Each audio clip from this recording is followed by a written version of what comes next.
Air conditioning, 94 B&W M3. Just purchased vehicle.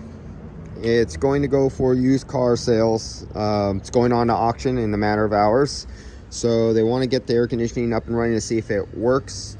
If there's any problems, then fix it after. But right now they just want to prove that the air conditioning is in mechanical sound condition, and then take care of and repair and replace anything that's needed.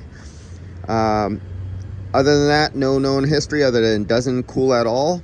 I already did a refrigerant analyzing of the refrigerant sample.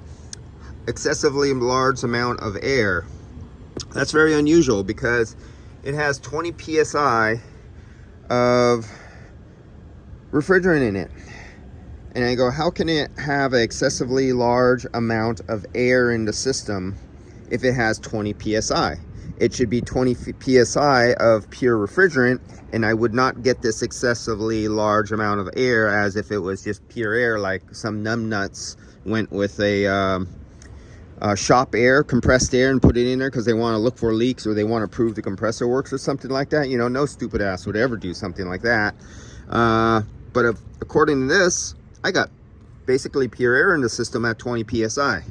So that's really suspicious. There's definitely a problem here. I guess before it was delivered to the person who's auctioning this car, somebody tried to do something. It was cleaned, so I cannot see no evidence of oil leaks. Somebody did a good cleaning with a steam cleaner. I could see where the steam cleaner went over and cleaned everything. When I went to look underneath, you really can tell when a steam cleaner hit. You see that line right there that got blown open? Let's see if it'll focus. Do you see that? Nah, it's not focusing in on it.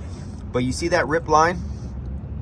That rip line, if I could get it to focus, come on, focus. I don't think we're gonna have luck. Almost. So you see how that threads are torn and they're all going in one direction and it's ripped back like that? That's usually caused by a steam cleaner. That's really high pressure. Somebody wanted to get rid of, really clean it off in there.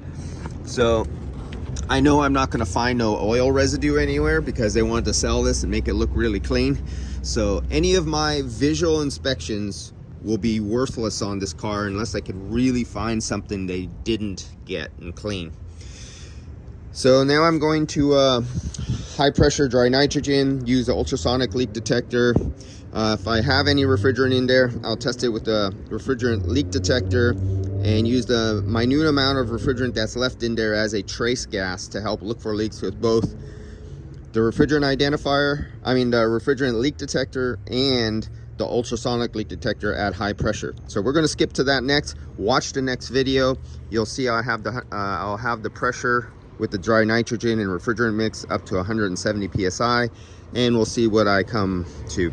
And this is where, if it was empty, having just nitrogen or nitrogen with 5% mixture of helium or hydrogen with a helium or hydrogen leak detector would be an excellent method of looking for leaks without using refrigerant. Okay, next video. Let's see what we have in video 2, what I find.